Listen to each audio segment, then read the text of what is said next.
Kaixo lagun, bideo honetan zatik eta zehatzak eta ez-zehatzak zer diren ikasiko duzu. Baita zifra batengatik zatitzen eta zatiketa baten emaitza konprobatzen ere. Oraindik zifra batengatik zatitzen edo zatiketa bat zer denez badakizu, zatiketen inguruan egindako bideoa ikustea gomendatzen dizut. Zatiketen inguruan egindako bideoa ikusita baduzu, lanean jarriko gara. Baina, hasi baino lehen, errepasa ditzagun kontzeptu batzuk. Zer da zatiketa? Biderketaren alderantzizko eragiketa da. Zer esan nahi dut honekin? Zatiketa zehatza bada, zatidura zatitzailearekin biderkatzen badugu, zatikizuna eman behar digu emaitzatzat. Aldiz, zatiketa ez zehatza bada, zatidura zatitzailearekin biderkatzen badugu, eta ondoren ondara gehitzen badiegu, emaitza bezala zatikizuna eman behar digula. Zer da zatiketa zehatza? Ondarra 0 duen zatiketa. Eta zer da zatiketa ez zehatza? Ondarra 0 ezberdin duen zatiketa. Hau da, soberakina daukana. Zein da zatiketaren zeinua? Zatiketaren zeinua barra horizontal batez adierazten da, behean eta goian puntu bana duelarik. Onarte gaurko teoria. Orain, praktikan jarriko dugu ikasitako. Hainbat ariketa ditugu hemen, denak bizifrako zatiketa zehatzak dira. Zatitzailean bizifra dituzterako esaten zaie horrela. Lehen kasuan, 60 zati 12 dugu. Hau da, 60 gozoki ditugu 12 umeren artean banatzeko. Zatikizunean bizifra edo gehiago ditugunean, lehenengo hartzen dugu beti, txapel batez adierazi eta kalkulatzen hasten gara. Banatu alditugu 6 gozoki 12 pertsonen artean eta denek kopuru berdina jasotzea gozokiak zati txikiagoetan zatitu gabe? Ez ezta? Orduan, laguntza eskatu behar diogu alboko zenbakiari, kasu honetan 0. Orain, banatu alditugu 60 gozoki 12 pertsonen artean eta denek kopuru berdina jasotzea gozokiak zati txikiagoetan zatitu gabe? Bai ezta? Orain, lortu behar dugu zenbaki bat bider 12, 60 ematen duena, edo hurbiltzen dena pasatu gabe. 12 bider 5, 60 da. Hortaz, 5 zenbakia zatiduran idazten dugu eta biderketaren emaitza zatikizunari kentzen diogu. Ondarra 0. Lasai, oraindik ez badakizu bizifra edo gehiagorekin biderketak egiten, aste honetan bideo bat igoko dut, honen inguruko azalpenak emanez. Bigarren kasuan, 300 zati 50 dugu. Hau da, 300 gozoki ditugu 50 umeren artean banatzeko. Zatikizunean, bizifra edo gehiago ditugunean, lehenengo hartzen dugu beti, txapel batez adierazi eta kalkulatzen hasten gara. Banatu alditugu 3 gozoki 50 pertsonen artean eta denek kopuru berdina jasotzea, gozokiak zati txikiagoetan zatitu gabe? Ez ezta? Orduan laguntza eskatu behar diogu alboko zenbakiari, kasu honetan 0. Orain, banatu alditugu 30 gozoki 50 pertsonen artean eta denek kopuru berdina jasotzea, gozokiak zati txikiagoetan zatitu gabe? Ez ezta? Orduan laguntza eskatu behar diogu alboko zenbakiari, kasu honetan 0. Orain, banatu alditugu 300 gozoki 50 pertsonen artean eta denek kopuru berdina jasotzea? Bai ezta? Orain, lortu behar dugu zein zenbaki bider 50 ematen duen 300, edo hurbiltzen den pasatu gabe. 50 bider 6, 300 da. Horta 6 zenbakia zatiduran idazten dugu eta biderketaren emaitza zatikizunari kentzen diogu. Ondarra 0 da. Beraz zatiketa zehatza da. Hirugarren kasuan, 157 zati 59 dugu. Hau da, 157 gozoki ditugu 59 umeren artean banatzeko. Zatikizunean bizifra edo gehiago ditugunean, lehenengo hartzen dugu beti, txapel batez adierazi eta kalkulatzen hasten gara. Banatu aldugu gozoki bat 59 pertsonen artean? Ez ezta, orduan laguntza eskatu behar diogu alboko zenbakiari. Kasu honetan 4.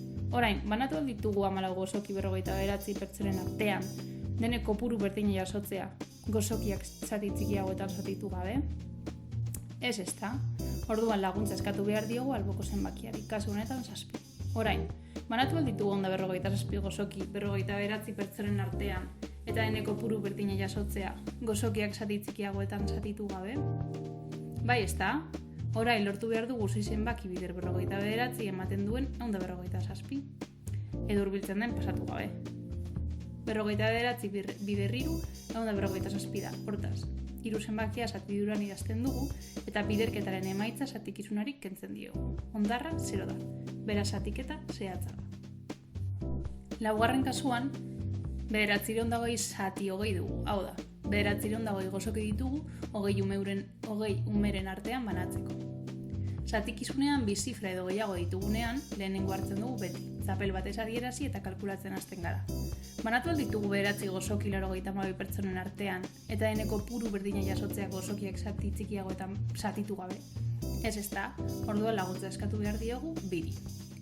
Orain, banatu ditugu 82 gozoki 82 pertsonen artean, bai ez da. Lortu behar dugu zein zenbaki bider 82 ematen duen 82, edo hurbiltzen den pasatu gabe.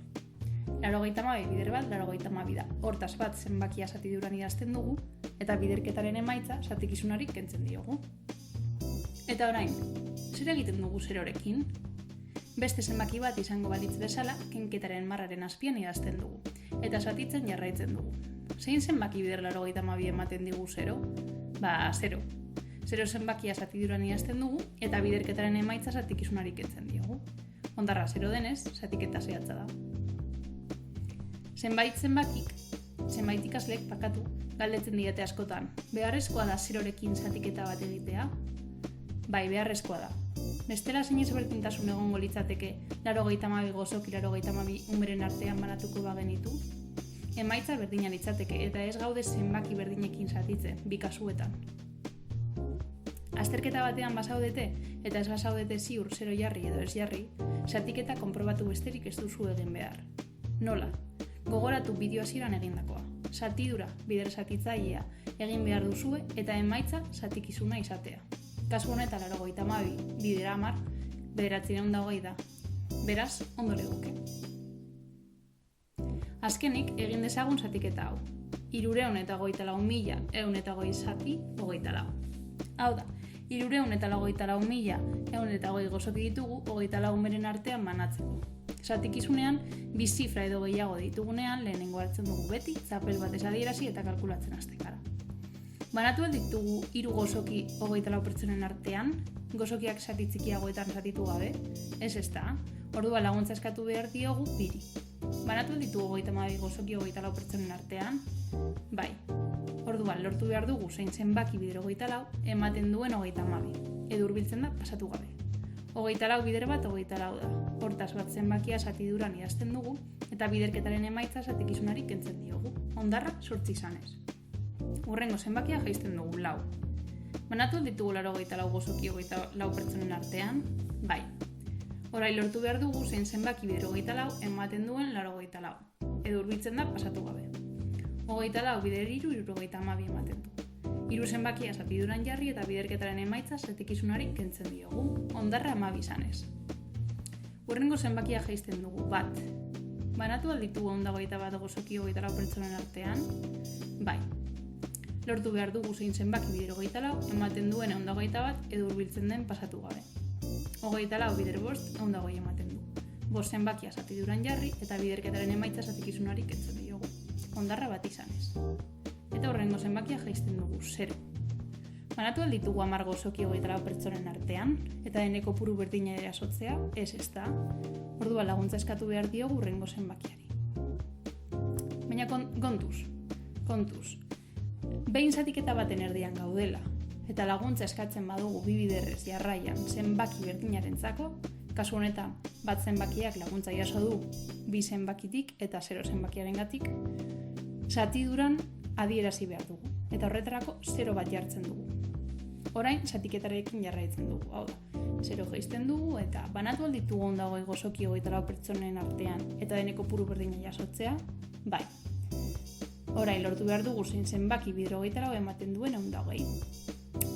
24 bider 5, 120 da. Hortaz, 5 zenbakia zatiduran idazten dugu, eta biderketaren emaitza zatikizunari kentzen diogu.